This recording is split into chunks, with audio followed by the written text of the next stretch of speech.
Good morning, everybody. This is Pastor Rick with Broadman Baptist Church, and this is the Broadman Word for Friday, April 26, 2024. So we're in an interesting part of American life right now. We're approaching the thick of another political season, and I can tell, the ads are cranking up, and we're only, almost May, so what is that, less than 6 months away from an election, presidential election, and of course all the other federal and state elections. And first, don't worry, I'm not going to try to talk to you about some candidate or issue, or this is a general how we should be and feel and think during times like this. According to Scripture. No politics from the pulpit, or in this case, the video stream. So listen, I wanted to just share with you some things.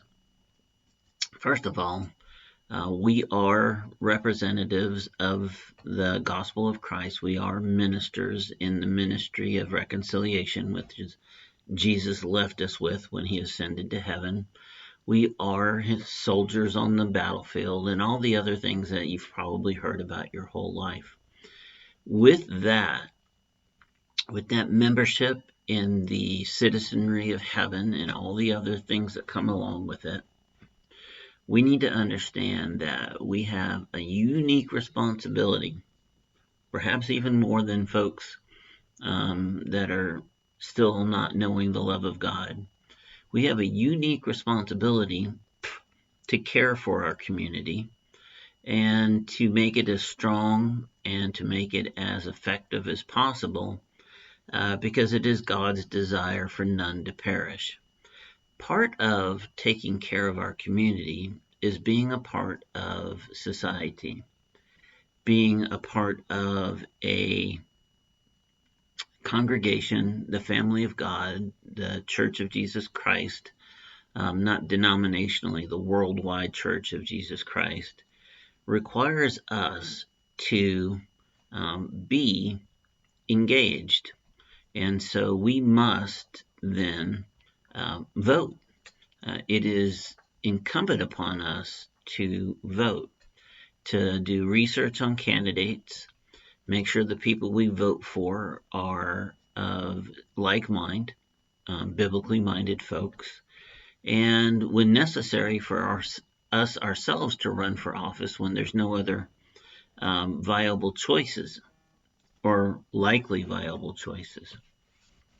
So that's number one. We do have a responsibility to be engaged in community.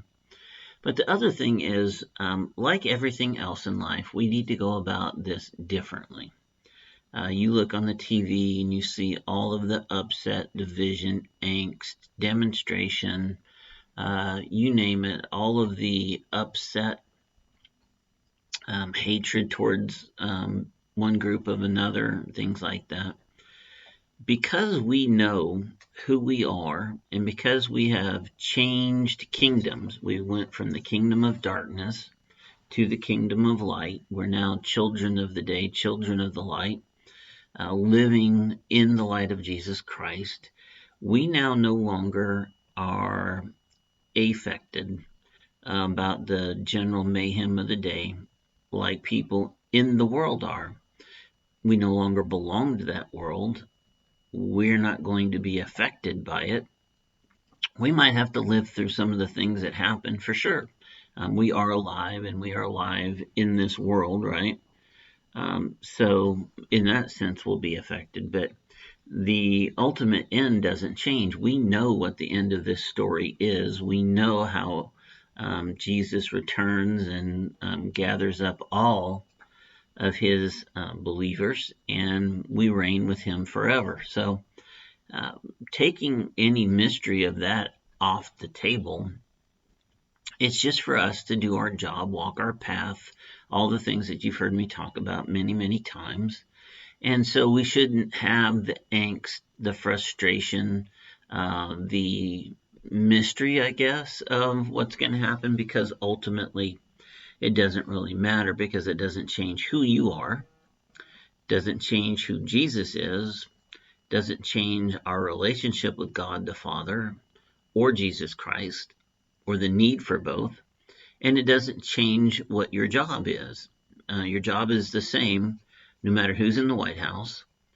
November 4th, somebody is going to either stay or somebody's going to new or renew is going to come.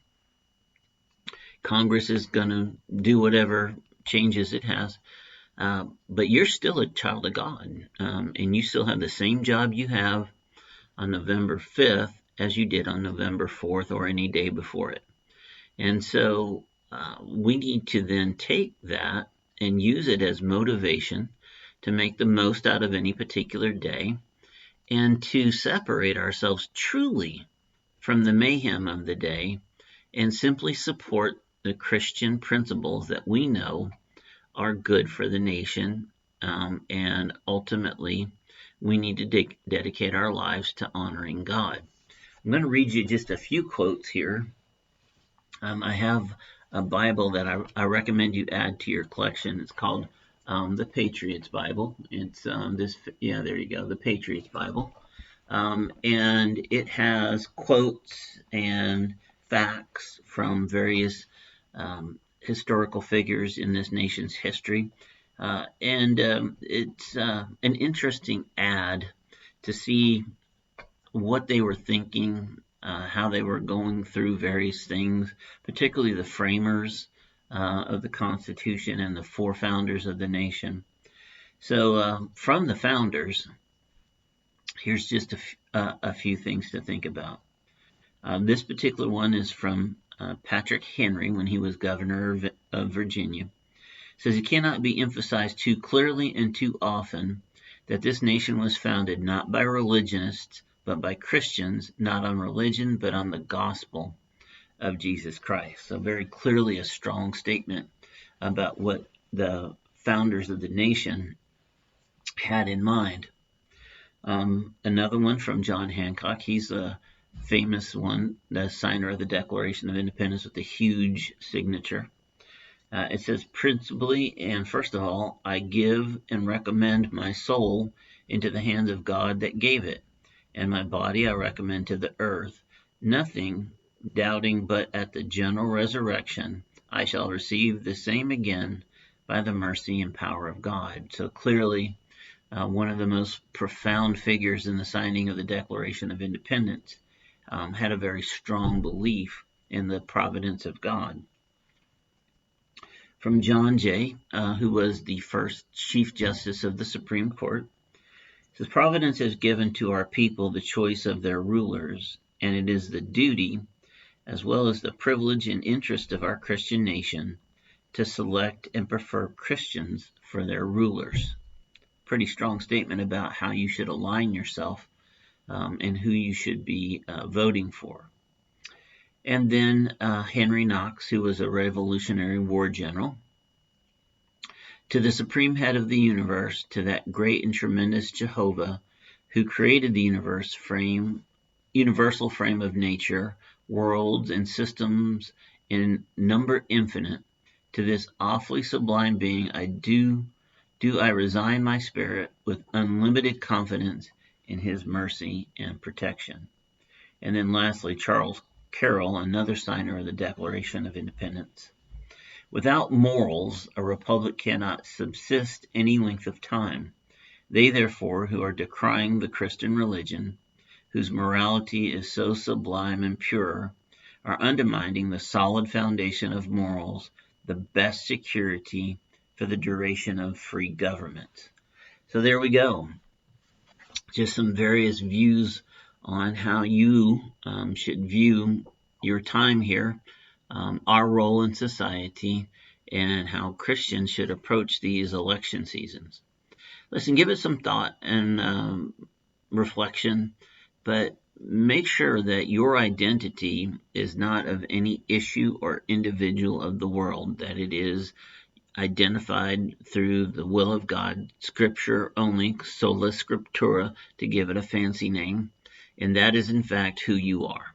You identify as only Scripture, a child of God, a member part of the citizenry of heaven and not anything of the world. You're not going to listen to any man's ideas or any theories created with a natural human mind, because it doesn't make any sense to support or supplant that with the supernatural knowledge of the Creator God.